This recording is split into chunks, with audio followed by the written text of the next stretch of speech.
teorema de Pitágoras necesitamos unos conceptos previos. En este caso, la definición de área. Entonces, el área es una medida y no es cualquier medida, es la medida de la superficie, de esto que se encuentra aquí adentro de las figuras. Esa es el área. Y cuando la utilizamos en matemáticas, la expresamos en unidades de superficie cuadradas. Por eso usualmente cuando uno pregunta el tamaño de una casa, dice, bueno, esto tiene 35 metros cuadrados. Mi unidad de superficie, ¿cuál es? Los metros cuadrados. ¿Listo? Y entonces aquí vemos algunos ejemplos. Entonces, primero vemos este que está aquí a la izquierda. Hay una figura, ¿cierto? Que parece una L.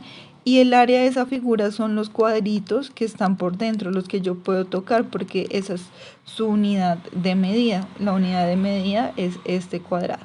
Entonces cuento 1, 2, 3, 4, 5, 6, 7, 8. 8 unidades cuadradas tiene de área esta superficie. Pero no todas las figuras son irregulares o no todas las figuras son fáciles de calcular el área. En este caso, para el teorema de Pitágoras, nos concentramos en el cuadrado. El cuadrado, al tener sus lados iguales, el área se calcula multiplicando 2 veces la longitud de uno de sus lados. Entonces, para obtener el área del cuadrado, simplemente lo que tengo que hacer es multiplicar el lado por el lado, lo que equivale a decir el lado al cuadrado. ¿Listo?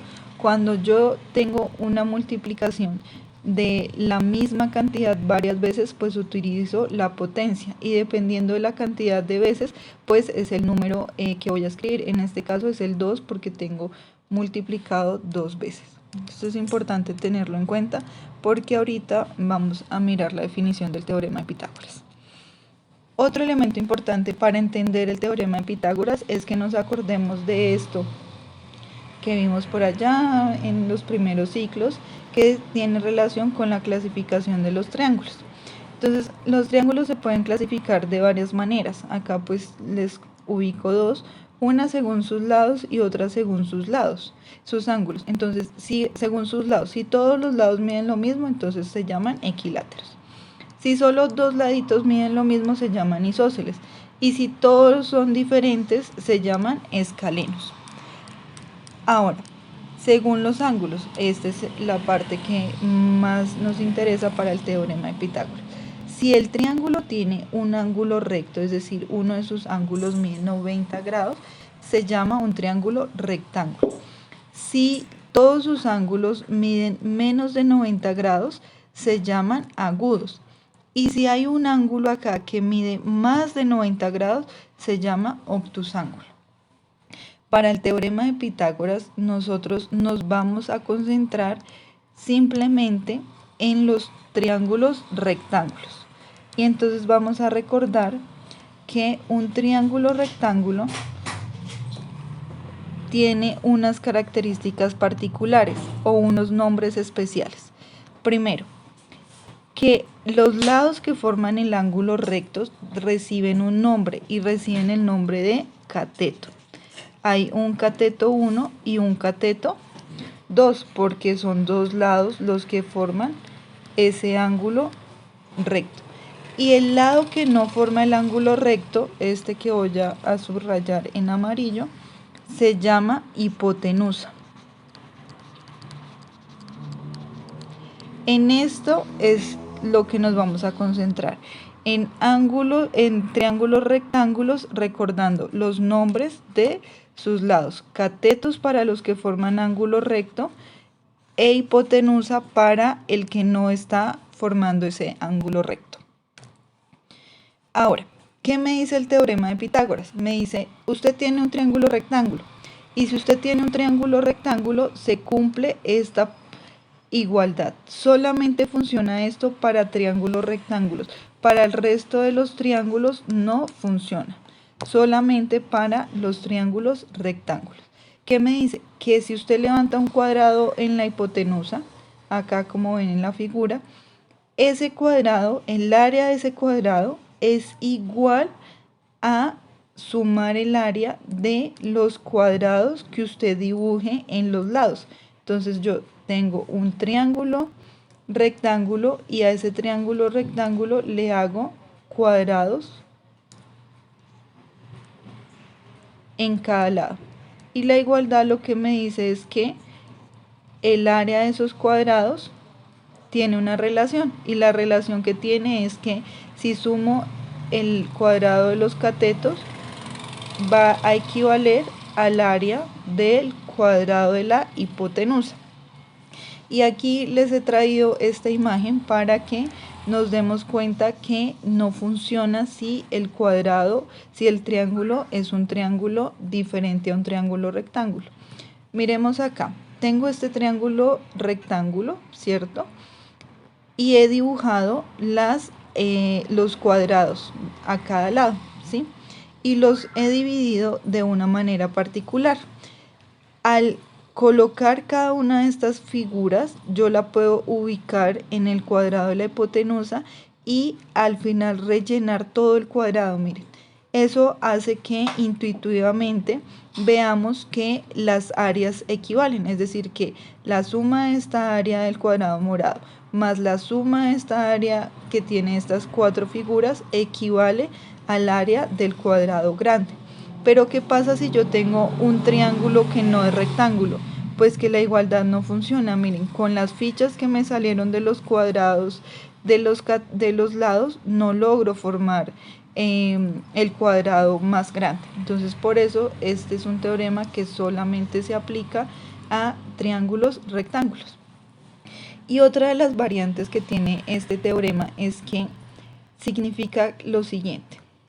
Si yo quiero dejar la hipotenusa sola, es decir, quitarle estos cuadrados para saber medidas, lo que hago es lo siguiente. Saco raíz cuadrada a cada uno de los lados de la igualdad y voy a obtener así el valor de la hipotenusa sola. En pocas palabras, lo que tiene esto es que el lado de la hipotenusa es menor a la suma de los lados de los catetos. Por eso aquí a la izquierda aparece esta imagen que me parece que gráficamente ejemplifica esto.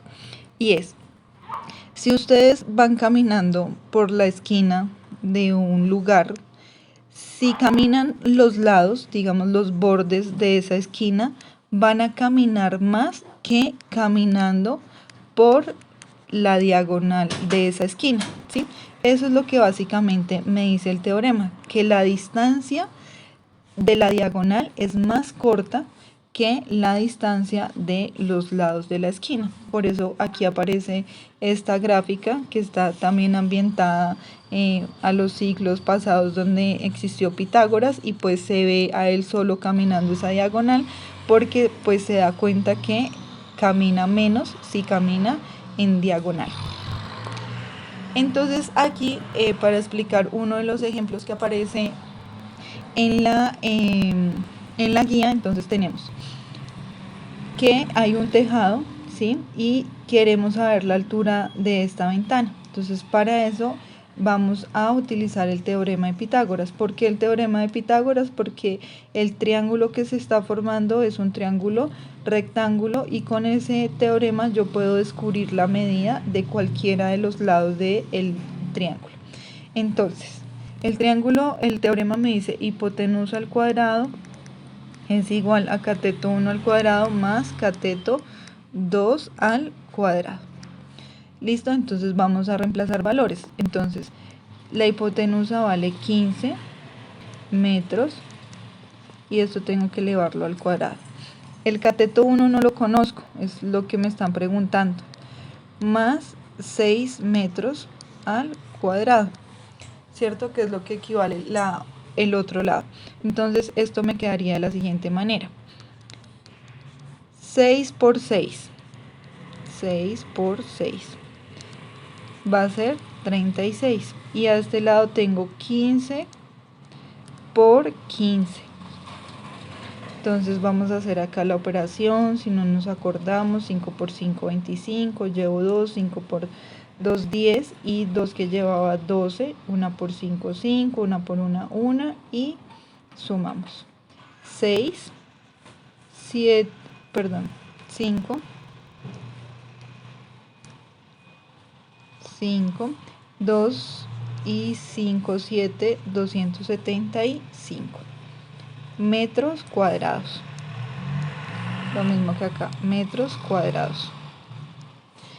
Y entonces despejamos la x, que significa 275 menos 36 es igual a x.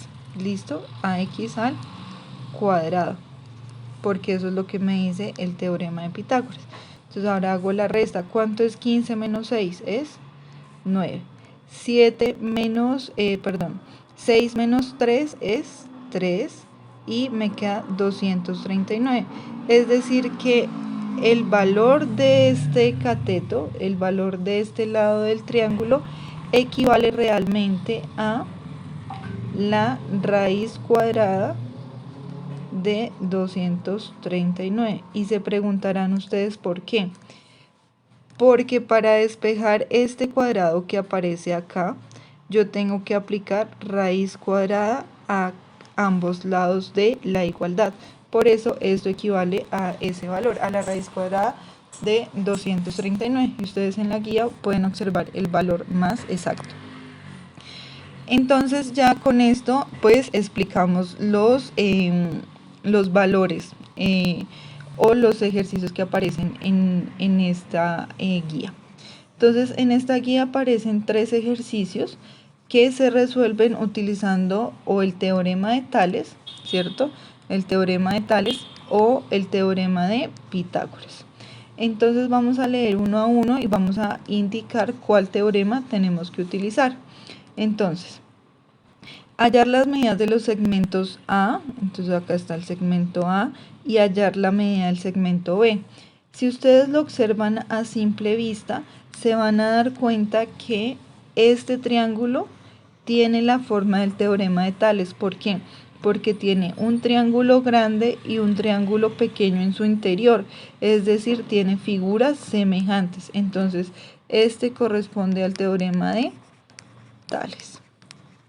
Ahora me dice el segundo ejercicio, calcule la hipotenusa del triángulo. Me están diciendo hay un triángulo rectángulo y tengo que calcular la hipotenusa. O sea, tengo que utilizar el teorema de Pitágoras. Y luego me dice, si la hipotenusa de un triángulo rectángulo mide 2 centímetros, uno de sus lados mide 1 centímetro, ¿cuánto mide el otro lado? Entonces, me están hablando de hipotenusas y triángulos rectángulos, o sea que este ejercicio también corresponde a teorema de Pitágoras. Y el último ejercicio, a ver qué dice el último, dice, calcule la altura del siguiente triángulo sabiendo que sus lados miden 2 centímetros, 6 centímetros y su base 3 centímetros. Encontrar la base X del segundo triángulo. Entonces, acá lo que me están diciendo es que trazaron una altura y eso hace que este triángulo sea un triángulo rectángulo y este otro de acá también sea un triángulo rectángulo. Entonces, como me están hablando de triángulos rectángulos, también me están hablando de teorema de Pitágoras. Y estos son los ejercicios que debemos resolver y entregar la evidencia a nuestro respectivo docente.